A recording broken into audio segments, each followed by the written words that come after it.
Hello, everyone. Welcome to Inside Talk Show. I'm Carla Elizondo. We are continuing the reading of Feeling is a Secret by Neville Goddard. We're on chapter 3, entitled Prayer. Now, don't let this scare you. Prayer, we are praying all the time. When we're talking, it's a prayer. Life is a prayer. But we might as well do it in a way that actually helps us instead of keeps us tense, anxious, and worried. All right, chapter 3, prayer. Prayer, like sleep, is also an entrance into the subconscious. When you pray, enter into your closet, and when you have shut your door, pray to your Father, which is in secret, and your Father which is in secret shall reward you openly. Remember, Neville says, the Father is in our subconscious mind. Our conscious is all of our thoughts. We're praying, which means we are speaking to our heart of hearts, our subconscious, the Lord, the Father in us. Say it how you will.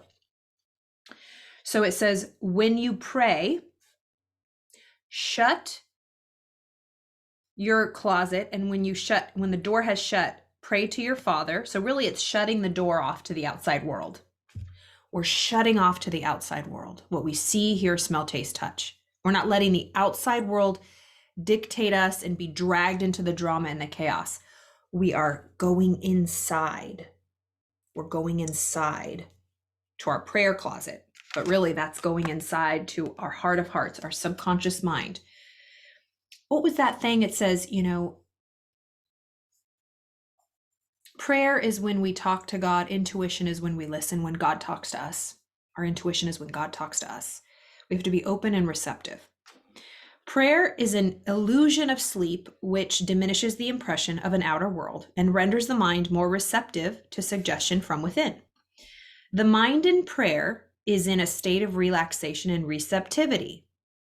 When I first read that, I was laughing because I think of all the times that I pray. When I pray, I pray a lot now, but in the past, when I was worried or anxious, sometimes we don't get on our knees and really pray unless we're in big trouble, unless we really need help.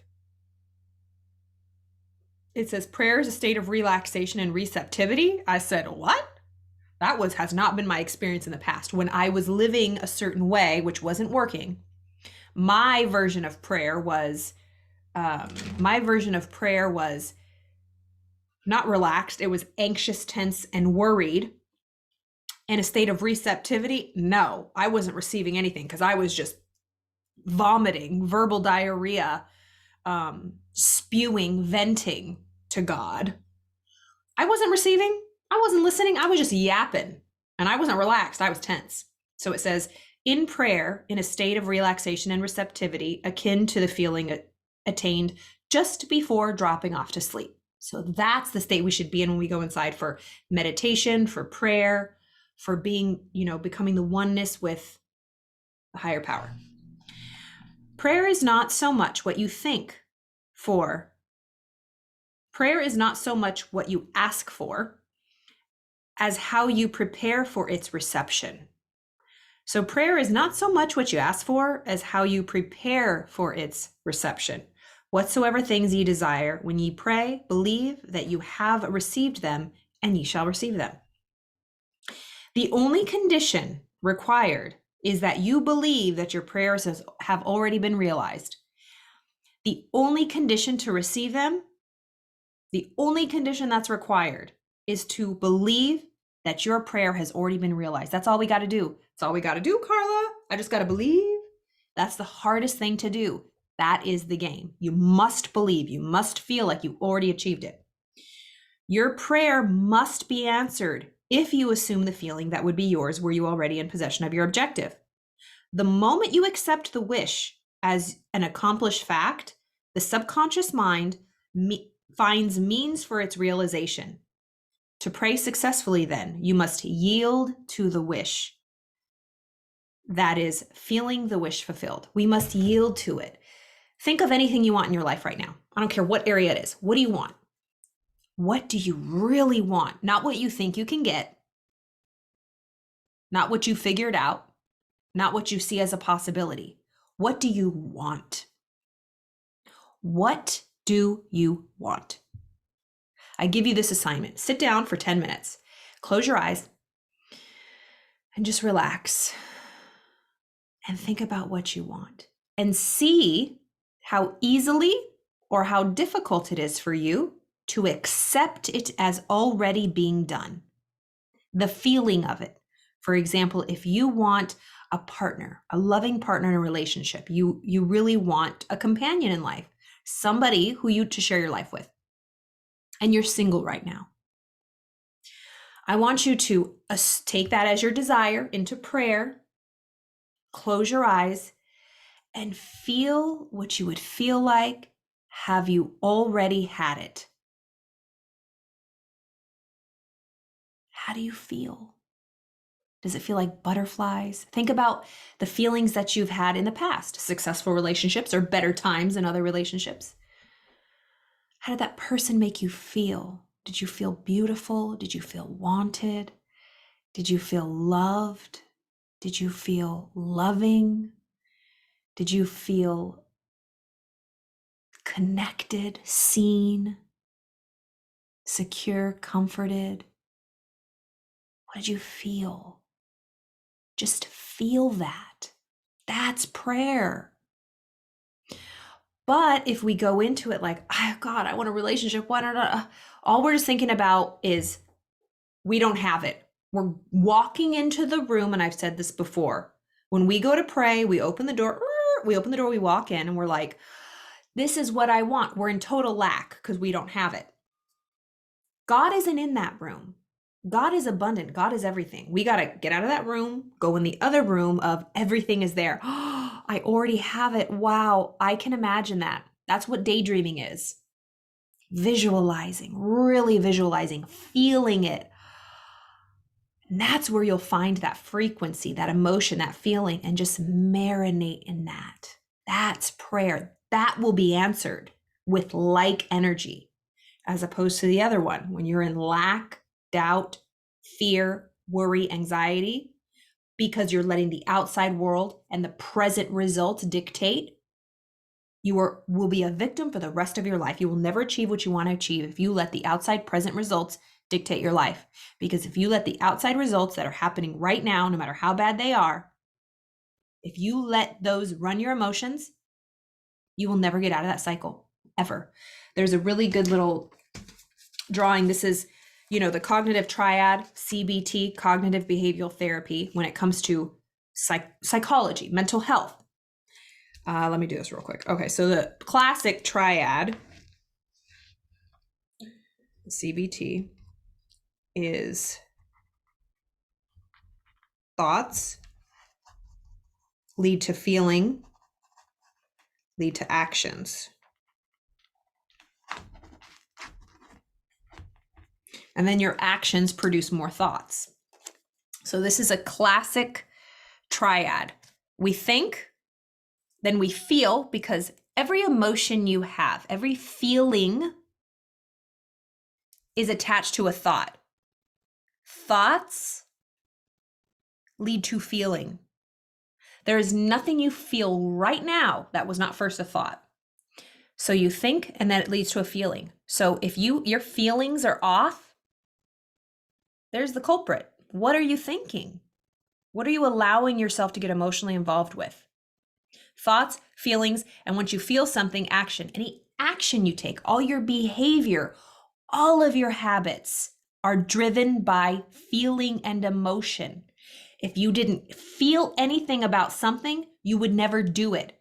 Hello. We don't feel like going to the gym, so you don't do it. This is how it goes. If you're looking at your actions, your habits, and your behaviors, and I'm like, I don't like what's happening, you need to get emotionally involved with it. Or if you're looking at them and this is a horror story out here, what am I doing? What am I feeling? What am I thinking? You will continue in this vicious cycle. So this is the way that I used to live. Can you relate? This was the merry-go-round. So if you're walking through life and you just keep tripping and bumping and just messing up and nothing's changing and you're not happy, you've led with the wrong foot mentally. Follow me here. You need to get on the right stride. You know, when things are just going and flowing and every light is green and it's just green lights everywhere and things are just, you're in flow. You're thinking in a certain way. When things aren't in flow, you're also thinking in a certain way. Which way do you want to think? Everyone wants to think the way that gets in flow. When we're not in flow and things aren't working, this is how we're thinking. We're starting off with results. We're looking outside. We're letting our 5 senses and our physical body in the 3D world, what we see, hear, smell, taste, touch, we're starting here. This is step 1, looking at results. or, ooh. Okay, that's step 1. Then I feel, oh my God, I feel a certain way about what I just saw. Then my feeling will lead to certain actions. Then those actions will produce more results. Then I'll look at the results, then I'll feel, then I'll act, then I'll look, oh my gosh, then I'll feel, then I'll act, That's a cycle I will always be in. We cannot start with thoughts. We cannot start with results. We cannot start with results. We can't start with results. And I'll just put little eyeballs here. We cannot start with results.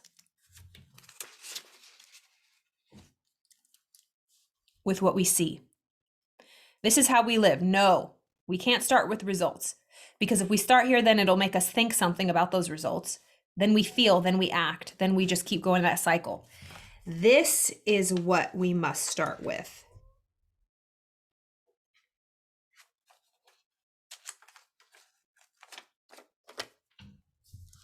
Thoughts. This is what we must start with. And we choose our thoughts. Remember, there's 2 kinds of thoughts. Thoughts we choose and we want, and then thoughts that are intrusive, that are uncontrolled, just pop-up thoughts. But that's okay. We're normal, we're human. Don't beat yourself up for those intrusive pop-up thoughts.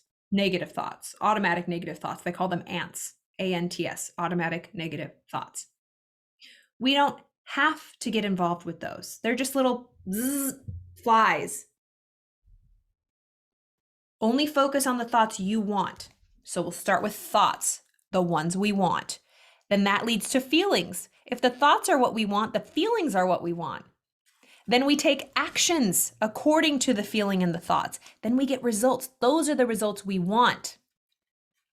Those are the results we want.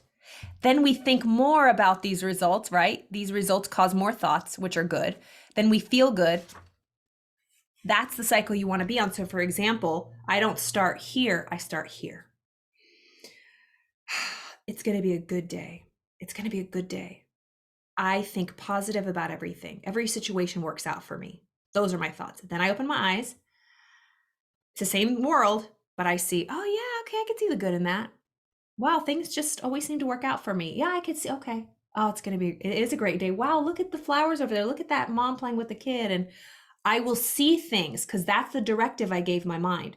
So 1, 2, 3, feeling, then action. Then, oh, that was great what I just did. Oh my gosh, I'm seeing more. And that's the cycle you want to be on. Okay. So it says, your prayer must be answered if you assume the feeling that would be used. That would be yours, were you already in possession of the objective. The moment you accept the wish as an accomplished fact, the subconscious finds means for its realization. To pray successfully, then, you must yield, accept the wish. That is, feel the wish fulfilled. The perfectly disciplined man, always in tune. So the perfectly disciplined person, the perfectly disciplined person is always in tune with the wish as an accomplished fact. He knows that consciousness is the one and only reality, that ideas and feelings are facts of consciousness and are as real as objects in space. Therefore, he never entertains a feeling which does not contribute to his happiness. For feelings are the cause of the actions and circumstances of life. This is so big. I really hope you're getting this. I know this is pretty heavy, and hello, we're on Instagram and YouTube. But so it says, the perfectly disciplined person is always in tune with the wish as an accomplished fact. He knows, the person who knows, they know that consciousness is the one and only reality. This is really the reality. The reality out here, the 3D, that's not real. This is real. The unseen world is the real world, actually. The seen world is just a projection of this world. So it says, the ideas and feelings, thoughts,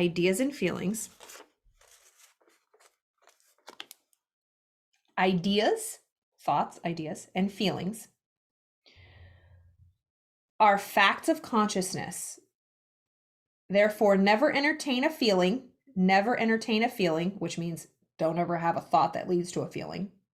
Never entertain a feeling that causes the actions and circumstances of life. Oh, it says, never entertain a feeling which does not contribute to your happiness. Never entertain a feeling that does not contribute to your happiness. For feelings are the causes of actions and circumstances of life. On the other hand, the undisciplined mind finds it difficult to believe that which is denied by the senses, and usually accepts or rejects solely on appearances of the senses. Get this. An undisciplined person, I was once one, and I work on it every day, it's daily work. The undisciplined mind finds it difficult to believe what is not there, what the senses deny. Do you find it hard to believe that you're a success because you don't have the experience yet? Do you find it hard to believe that you can have love and an amazing relationship because you're single? Do you find it hard to believe that there's a six-pack and a rock-hard body underneath extra weight you're carrying? Just because you can't see it right now, do you find it hard to believe? Because you are so distracted and you believe so much in what is right now. I'm telling you, what is right now is not reality. What is right now is just the report card from the past 3 months, 3 years, 3 decades. Are you picking up what I'm putting down?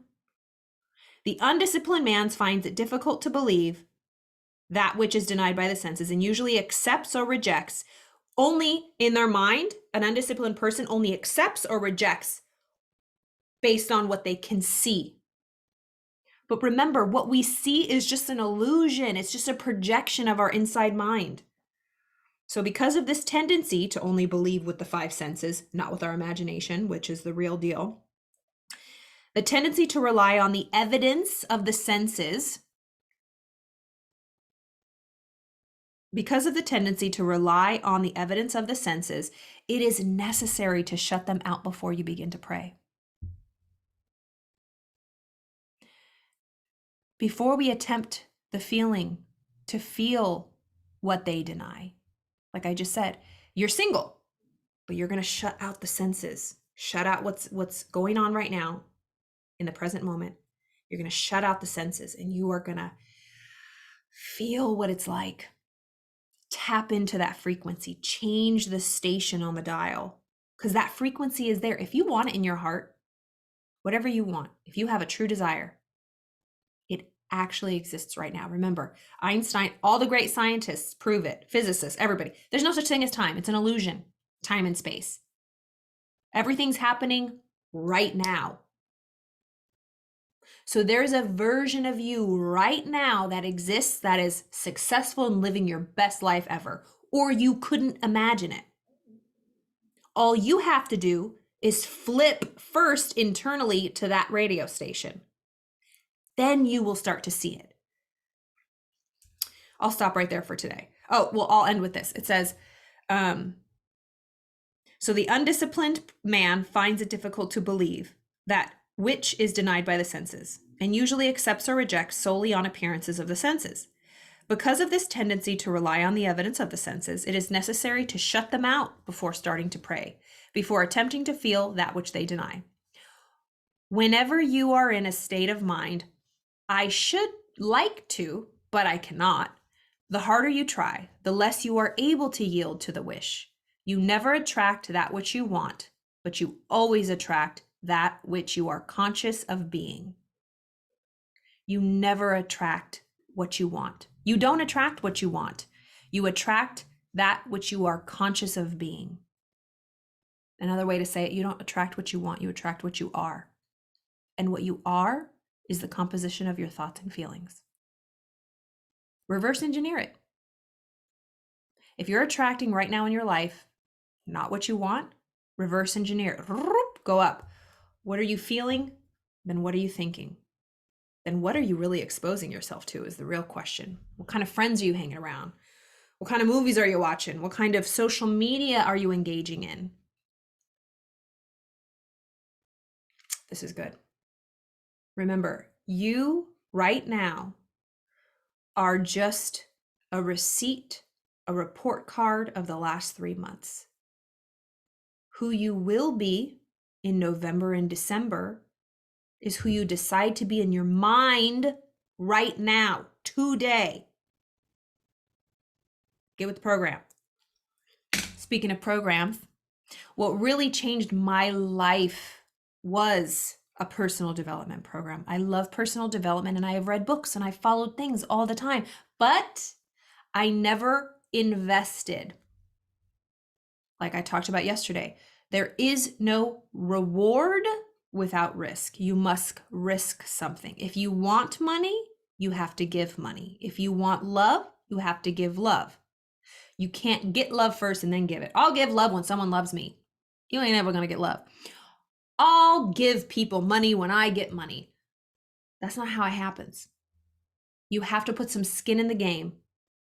If you want fire and heat, you must put a log on there first. If you aren't getting what you want, it's because you're not giving what you want. So if you have any questions, I have free calls every day. Please book a free call from my link, and I would love to share what I've learned, what my mentors teach me and continue to teach me. I am an eternal student, and I'm just really building a community. And if you want to be a part of it and change your life, change the way you think, because it runs everything in our life. We've never been taught properly. We just take the standardized program, but what results is it getting us? It's quite scary. It was for me for the first 35 years of my life. Hello. Anyways, I'm here for you. Can't wait to meet you. Have a good day.